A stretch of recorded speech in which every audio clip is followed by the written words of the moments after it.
Welcome to the Wealth Without Wall Street podcast, your guide to understanding how to get out of the Wall Street rat race and start your own mailbox money lifestyle. Now, don't let these handsome Southern draws fool you. These financial minds are teaching our country to enhance savings, increase cash flow, and create passive income, all without the help of Wall Street. Are you ready to break through? Now here are your hosts, Russ Morgan and Joey Murray. Welcome. This is the Wealth Without Wall Street podcast. Your host, Joey, the Italian Stallion Murray, joined as always by Russ, the Idea Guy Morgan. Russ, today's topic is on growth and not just my waistline, because I know that's what you're thinking. Well, I will say that you've grown into that jacket quite well. I mean, that thing's looking a little Henry Winkler style. You know, hey, over here. That was good. That's a good Fonzie impersonation. Thank you for that. Well, you know, they don't call me the Italian Stallion for nothing. There you go. All right, so let's talk about growth today, because we are bringing on a guest that took a business from one person to over 570,000 people. I would say that's pretty amazing growth. What's the math on that? In 6 years. We talked about 10Xing. That's what Xing? A lot Xing. 570,000 Xing. But this is amazing. Another stat, her organization is over 40% of the overall revenue generated by the entire company. If you think about that, that is like, for $1 billion company, that's astounding. Yeah, this is an international company that she works with. That's crazy, man. It is so awesome that we get to have such awesome guests on our podcast. But the beauty of this is that we're getting to do that because you're listening and you're sharing it with other people. Yeah. Okay, we're just reflecting on our business. The fact that we started the podcast, huge win, right? I'm literally talking today, Russ, with a guy from Hawaii. Yeah. Okay. You want me to show you some pictures of what Hawaii looks like, by the way? Okay. I don't need to know any more about Hawaii. Okay. I will go there one day. But the fact is, one of our clients in Washington shared our podcast with this guy, and that's how he ends up talking to us today. Well, it's amazing. You think about how our business grows. Well, it grows because we have the ability to get the message out. This communication source has been one of the best growth sources for our business. I'm only hacked off that we didn't do this a year and a half before we started. No doubt. There have been some challenges, some things we regret. Like, for instance, our inability to hire well. Oh, if you own a business, yeah, you probably resonate with this. But we've had some failure in this area, and not because we didn't try, not because we didn't want the best people, and not even because the people we hired were not bad people. They just were not the greatest fit for what we were doing. Either time-wise or talent-wise, right? Yeah. Something was missing. And so undoubtedly, we have to learn some things around that. We have to grow through it. But I'm telling you what, I am so excited that Monique McLean joined us today from McLean Essentials. And the challenges and her story is so riveting. I mean, there's times where you're going to be sad. There's times where you're going to be celebrating with her. And I just can't wait for you to hear this interview with Monique McLean. If you've been listening to our podcast, you're like, man, I love what you guys are talking about. I want to build passive income through one of these 5 pillars that you're talking about. But how do I do it?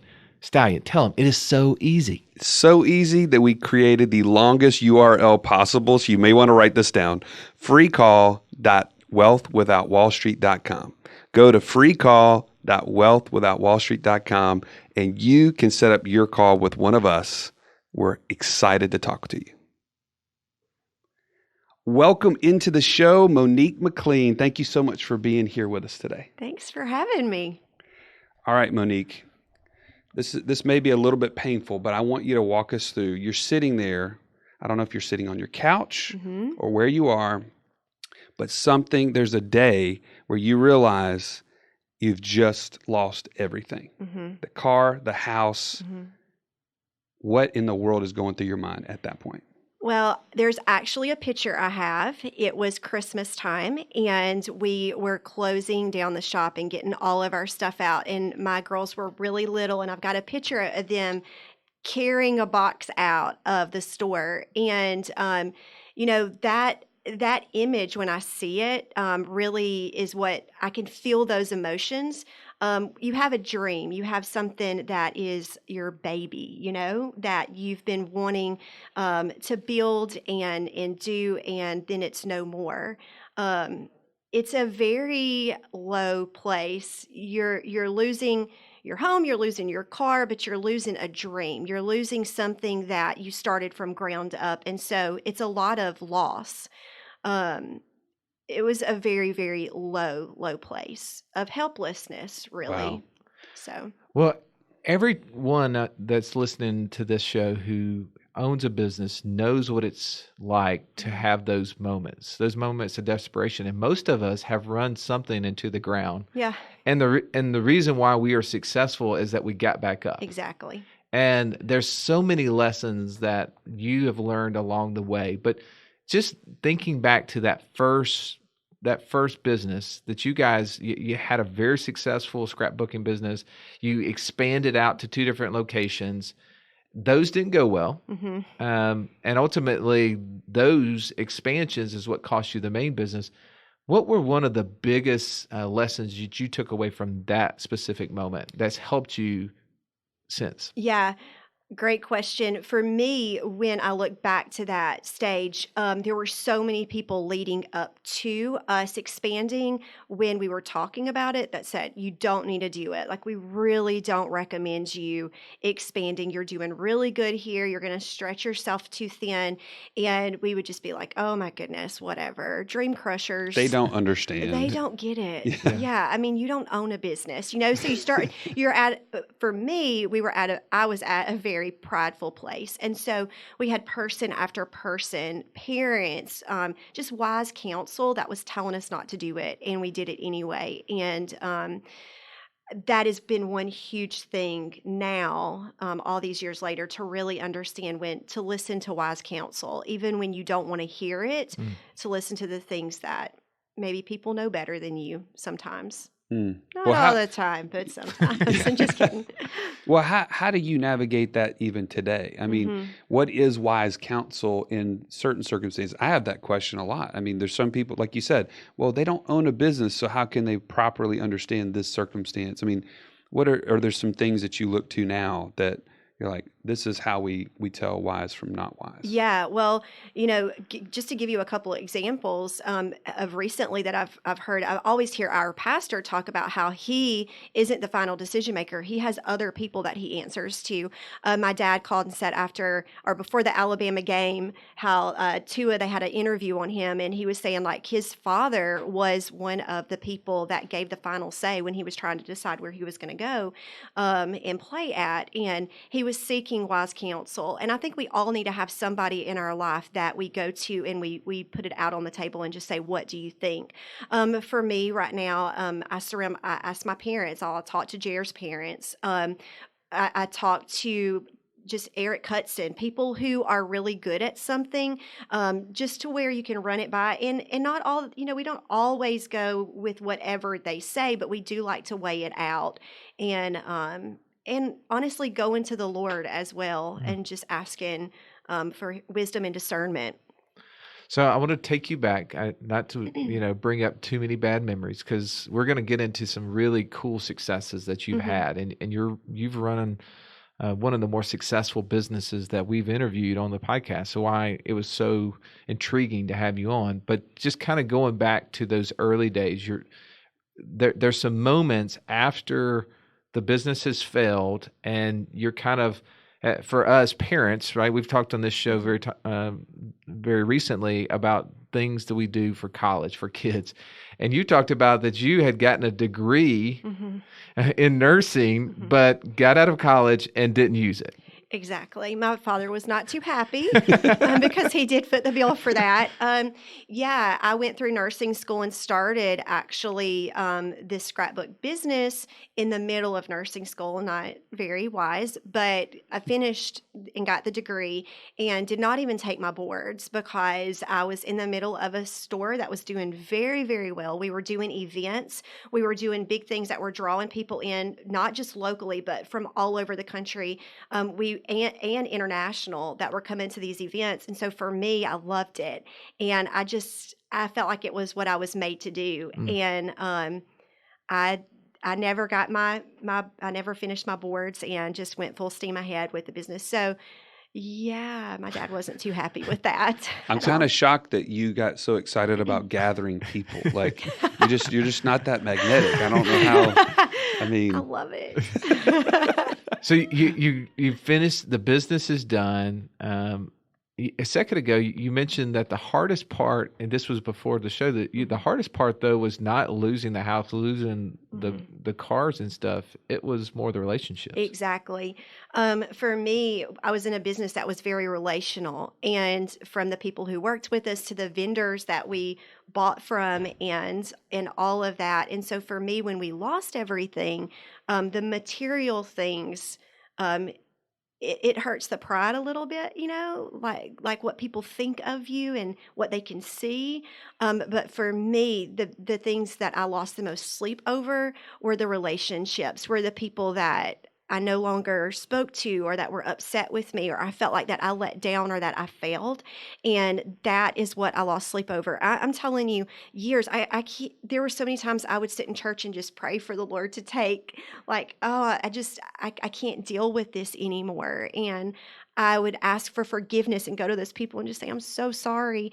And, it was many years. I'm going to tell you, it was the one thing that I really feel like that I had to find freedom from before I could begin the business that I'm in now. Like I can tell you, it was October 2012 when I really felt like I was able to find freedom from that guilt of being a failure relationally. I couldn't be doing what I'm doing now if I had that weight on me of feeling like a failure with people, because that's what I do now, is work with people. Well, we talk about that on the show, like limiting beliefs and head trash. I mean, we can call it a number of different things, but it is so critical that you let those things go and that you do step outside of yourself. So that's awesome that you went through that process. Yeah. It's almost like a grieving process. For sure. Well, and failure is just a part of life, though, right? I mean, we all have children. At some point, we were children at one point, right? I know our kids are like, no way, you're too old. You're ancient. But you remember, they were crawling, and then they would go to stand up, and they would fall, right? That happened very frequently. We experienced that riding a bike, teaching them how to ride a bike. And I can remember specifically, my oldest, who's 13, me out in the driveway trying to teach her how to ride the bike. And then we went to the park, and I pushed her down the hill to give her the momentum, and watching her just, right over the top of it. I mean, we experienced failure. I mean, the stallion over here, by the way, Monique, we refer to Joey as the Italian stallion on the podcast. I mean, for obvious reasons. The failures that have happened in Joey's life, I mean, are just too many to cover. Astounding. In one thing. I mean, the asking out girls in high school. I mean, oh no, that will not be one of the ones on my list. Okay, for those of you. But listening. It is those life experiences that we have that help us get back on the bike, or help us stand back up, or are willing to get back on the phone and ask the girl out, whatever the case may be in your situation. And we know that happens. And in business, sometimes the failures make us stronger. Yeah. So I want to talk a little bit, kind of transitioning. I want to talk about scaling a business, because everybody wants to grow their business. We've on this podcast, we've talked about the 10X Mind Expander, how to 10X your business. I don't even know how to do the math on what you've been able to accomplish. So let's start out with some statistics here. Yeah. How many people are in your business today? Probably about 570,000. We have just a few shy of that. We're trying to keep up with you. All right, so there's some things. I won't let that sink in there. 570,000 people are in your business. Your day-to-day, like the things that you're operating and having to do, how many phone calls, emails, and messages do you receive in a day? I don't even know at this stage. Absurd, even. It's crazy. It really is. Too many to count. Too many to count. I just know the other day I borrowed your phone and I looked down and you had like over 200 voice messages that have not even been looked at. And that just, and they weren't like from years ago. My mind was blown. Yeah, it's scary. Yeah. So we want to kind of go back. There were some things that you did early on in the scrapbooking business that allowed you to scale, and obviously you met some challenges and didn't work out. Mm-hmm. So I want to take you back to for everybody who doesn't know Monique, and that's very few, since we have so many people in our audience and just online who've run across you in something. Your business is Young Living. Yes, so it's a network marketing company that sells and promotes just health and wellness items, oils and supplements and things of that nature. So, yeah. So you one day, obviously somebody can go online, they can research your whole story, but there's one day you decided, okay, I'm going to do this. And there was a whole reason why. We won't have to go into that today. Uh-huh. But you decided, okay, I'm going to tell one person about that. Yeah.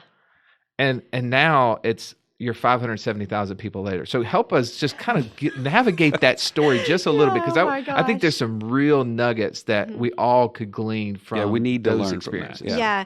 Well, for me, I will say the very first thing is that really letting go of just the past mistakes, because you can't move forward if you're living in the past and looking in the rearview mirror. You can't get where you're going safely. So I think that was a key. The next thing is just stepping out and actually taking action and going, okay, I'm going to get back up and I'm going to do this again. So that was key. The next thing we said that if we ever did a business again, we would really build it on a foundation of prayer. And so that is really what I contribute all of this to, because I mean, like you said, 1 to 570,000 people, that's unexplainable.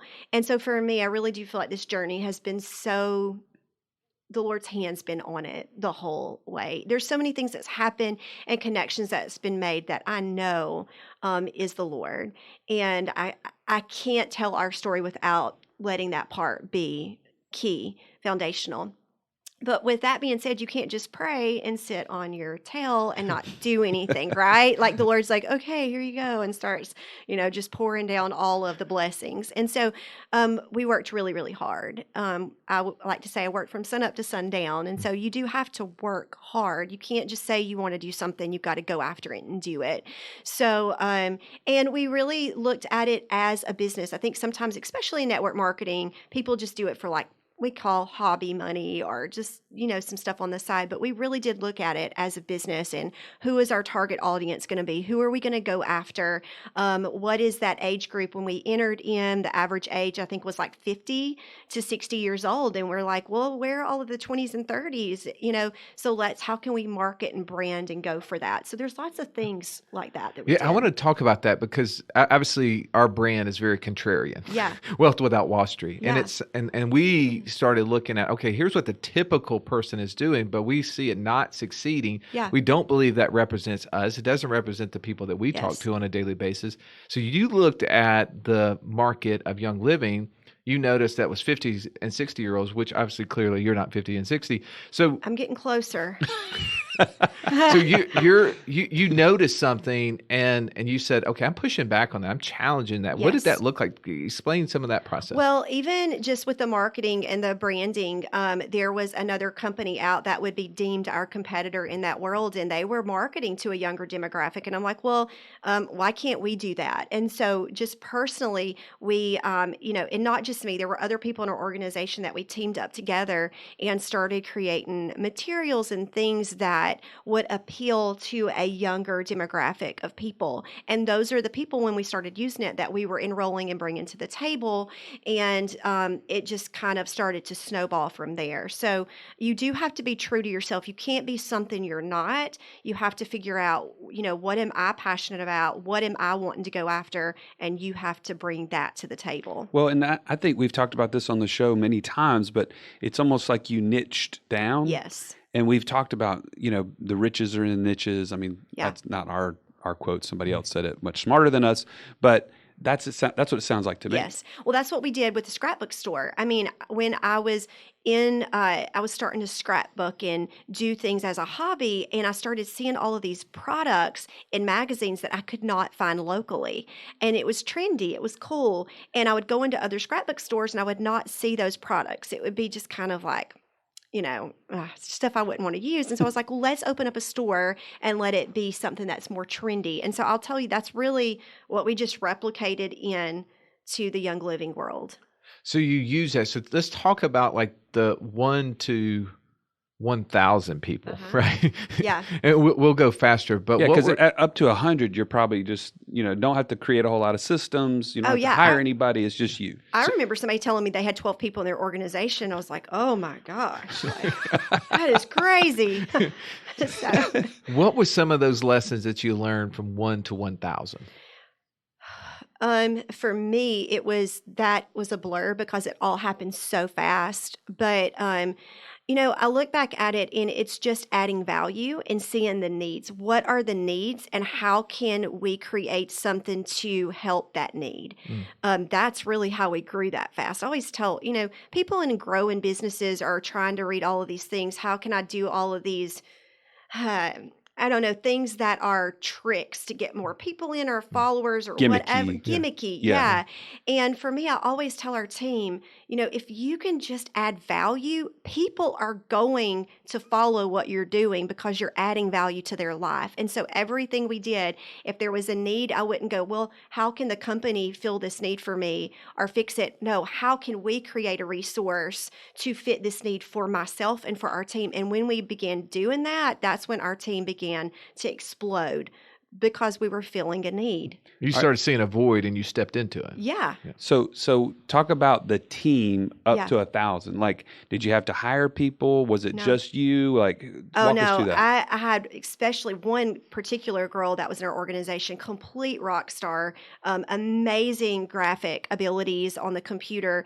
And I mean, we would just brainstorm and dream and talk about things and, this would be really cool. And then she'd go to the computer and then voila, there it was. Beautiful.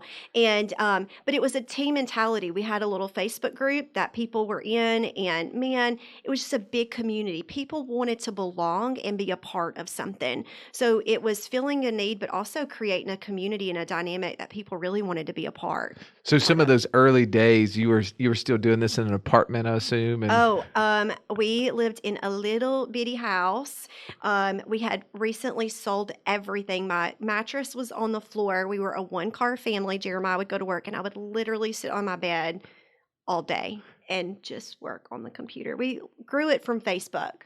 Well, see, most people don't know this about our business, but when Joey and I left this previous financial firm that we'd worked at forever, we started this business.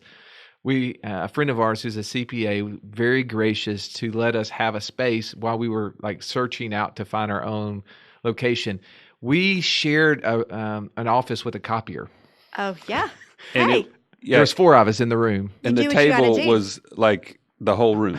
Oh, yeah. So we all sat around a table in one room with a copier going off all day. Well, you've seen the documentaries on like Pixar and all of that where people were like sleeping underneath their desk in this little bitty room when they were like creating this first short film or whatever. Yeah. Hey, you do what you got to do. I slept in my bed though. I did not sleep in that room with these That's guys. Good. Well, because the location was right next to his house. I felt like as far away as it was from me, I almost was going to sleep in there with it. It was warm. The copier kept everything heated. So there's some like that all of a sudden it starts to expand. Yeah. At what point did you kind of look at Jeremiah, your husband, and say, wait a second, this thing's actually working? At what level was that? Well, it was around April 2013, I remember calling him and just saying, listen, this is crazy. Can you take off a few days? Because he's tech guy. And I'm like, we need to create some type of website. This is getting out of hand. Because at the time I had a blog and I would do a post and I had, 10, 12 people and I would put all their information to where if they shared it with a friend and they wanted to enroll, they would have, you can't, it started growing so big. I'm like, we need something bigger. And that was probably around the time that I'm like, this is getting a little out of control. And in a good way. In a good way. And even with that, like the website, we saw a need, we created it. And I think that month we like tripled in size. And it was just everything that we would do like that and see a need and feel it. It would just get bigger and bigger and bigger and bigger. So. All right, so you got a website now, Yeah. and you're reaching an audience of roughly what size? Do you have any idea? I have absolutely no clue. I mean, the beautiful thing with network marketing is it's not just your sphere of influence. Once people begin, that's where it begins to multiply, is because those people are beginning to share. So then you've got their sphere of influences and stuff. So is that, talk about the obstacles in that realm. Like, one, network marketing, right? I mean, the pink elephant, as everybody says, oh no, my gosh, please don't come talk to me about fill in the blank. I hear it. That was my story when I actually just wanted to use the products. And when I went to get the kit and saw it was a network marketing company, I'm like, oh, I am not doing this, you know?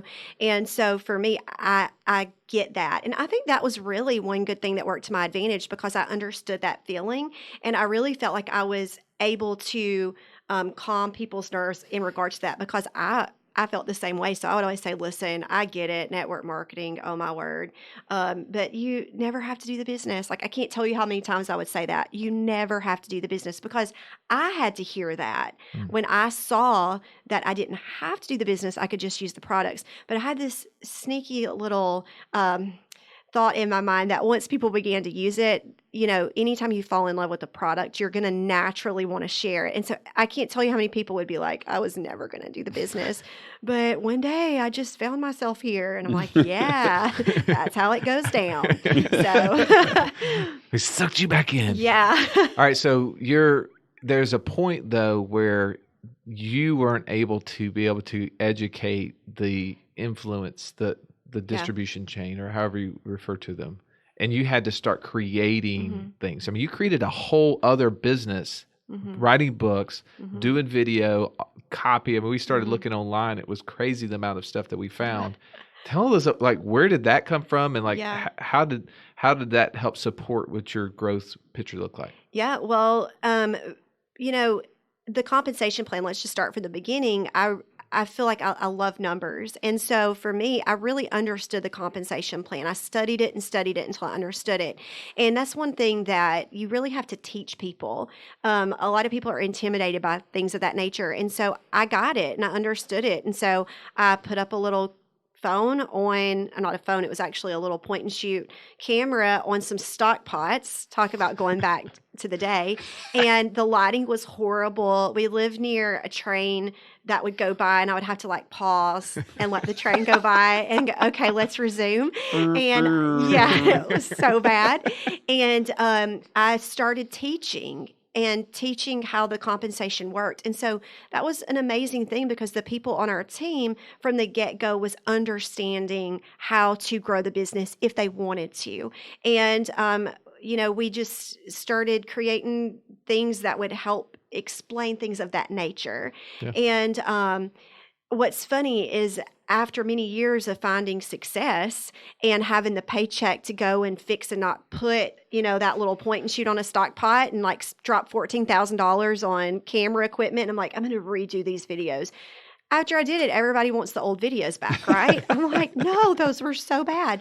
So it started with that. Just, again, going back to the seeing a need and feeling it, teaching, explaining. I knew that if it was an aha moment for me, and I once didn't understand it, but then I did understand it, if I could tell it to other people, then they would be clued in. So it was videos, it was books and resources, things to teach classes. All right, so I have a selfish question, because Russ and I are in the process of 10Xing our business. We've put that out there. We're trying to keep it accountable, right? That we want to continue to grow. And one of I think the big questions people have is around hiring. At what stage did you hire your first person? Then when did you make the decision their next one? And then what does the team look like today? Kind of walk us through how you've navigated that. Great question. And today I was thinking just about that analogy. You know, I was thinking about a roller coaster and how sometimes growing a business feels like you're on a roller coaster a lot of times. And I was thinking about that going up. You know, you have to go up a hill to get to a next level, and you can be there and it can be fine and you can enjoy that view. But like you, that's awesome that you're wanting to keep expanding. But when you do that, you have to go up the track again and have those nerves of, oh my gosh, and looking back and going, I could just stay right back there, right? Yeah. That was a perfect view. So you've got to go through those growth stages. Hiring people, we hired the first one when we really looked at our finances and was like, whoa, hold up. We're making a lot of money, but we're not managing it wisely. And so Eric Hudson was the very first person that we hired on to really help us manage our finances and get that in order. And once he did that, then we started expanding to hiring on somebody for graphics, admin stuff, things of that nature, social media. So we've expanded, but first we got our finances. Well, and you're referring not. I mean, some people would think of like, oh, well, like is that like a financial planner, financial advisor? This was like a personal CFO for you. Yeah, he is hands down one of the best things we've done for our business. Again, I think we're pretty good at making money. We are really horrible at keeping it. You know, you can make $3 million and spend $5 million. It's not good. Yeah. And so we run a lot of things by him, and he is that wise counsel that there's lots that he goes, you know, I'm not feeling it, and I don't think that's good. He, you know, when he came on, he sees this is the paycheck, but yet you still have a student loan. Like, I don't understand. Why do you still have a student loan? So there was things that he just buckled down, got us on a budget. He works with investing our money. I mean, that's how we've met you guys. And so he's just really good at doing those things that we're not good at. So, well, lots of wise, implementation on your end though, because as the visionary, you're not meant to handle all these low level things. And I think sometimes that can be, in my eyes, a hindrance or a stumbling block for some of us to keep us from getting to that 10X level, is that we want to do everything ourselves. At what level were you like, okay, I've got to get rid of some of these things I'm doing and hand those off? Well, I have to tell you guys, I'm probably not the best to be answering this right now because I'm walking through it and I'm a major control freak, major. And this is the hardest thing is letting go of things or going, oh my gosh, like it would just be easier if I would do it myself, you know, like this We've is taking never had that thought. This is taking way too much time to explain this to you. Just move, you know, you remember that SNL move, the copier guy? Just let me do it. And so I'm learning this right now. But it is true. You can only do so much. And if you want to grow, you've got to let go and start. I need to play that back and listen to it. Yeah. To grow. It's recorded.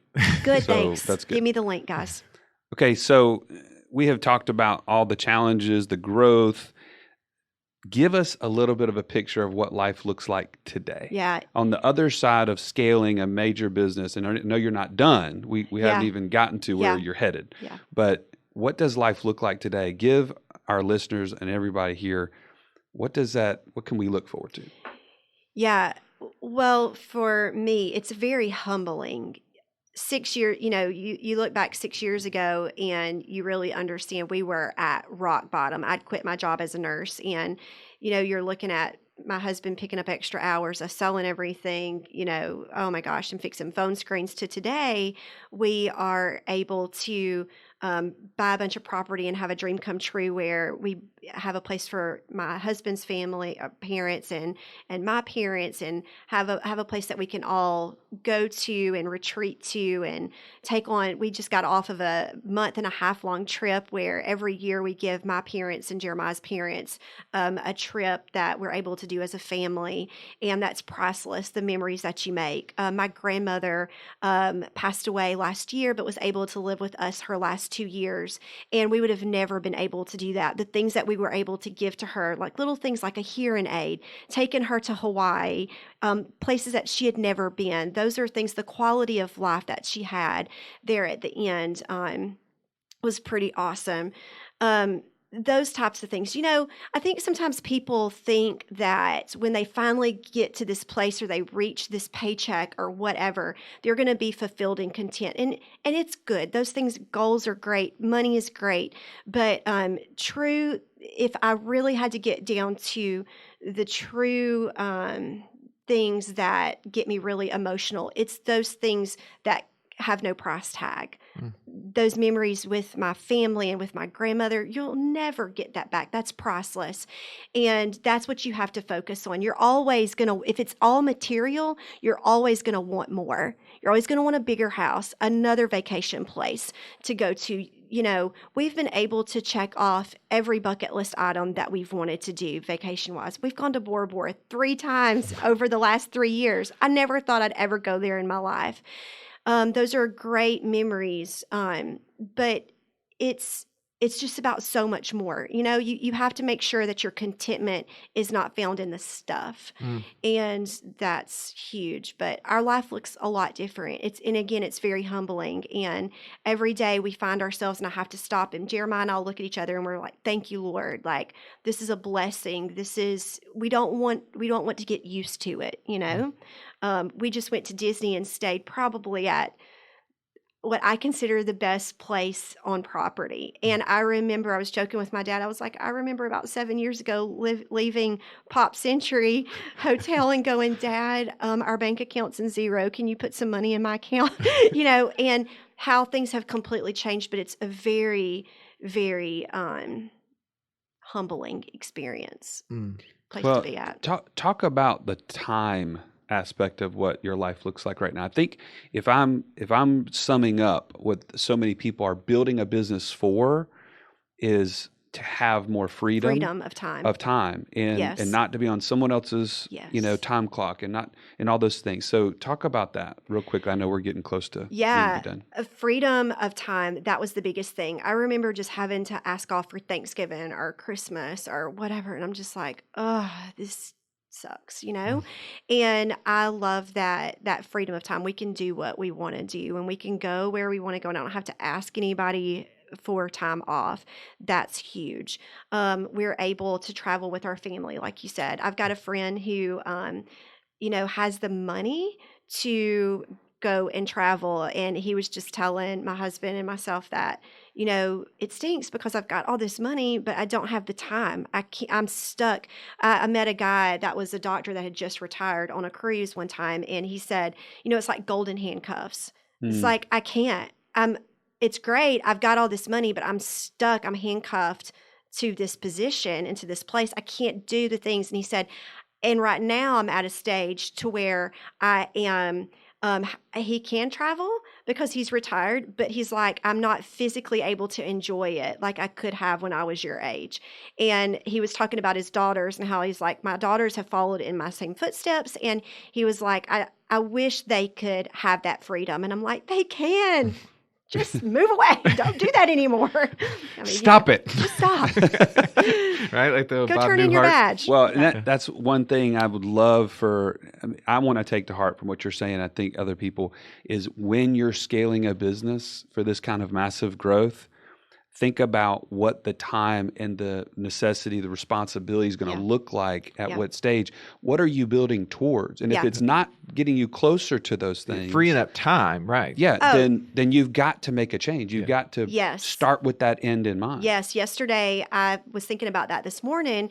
The people who work with us, all of the things that were getting done behind the scenes, and I was there with my family, and we were cooking in the kitchen and doing different things, and just delegating that responsibility to free up more of your time. It's huge. It's huge. Well, thank you so much. It is so refreshing to hear that other people struggle with keeping money. Because that's a struggle that we all entrepreneurs, it's hard, and that you struggle giving up control. Because I've been really, that's been an area, a challenge that Joey has been working on with me for a while with. Yeah. But thank you so much sharing this message. And you have some really cool things happen in the future. You guys are expanding overseas. It's insane. We're actually like leaving in 24 hours to go to China. So. That's pretty awesome. And there's, we may, for some of you, we may actually share that experience, because I want to go over to China with you next year. That's something that is on my list of things to do. But thank you so much for coming in. It's been a real pleasure. And thank you, as always, for listening to the show. This has been the Wealth Without Wall Street podcast. Don't forget to subscribe to the show to break free of the Wall Street mindset and begin building wealth on your own terms, in places you understand so that your wealth will never run dry. See you next episode.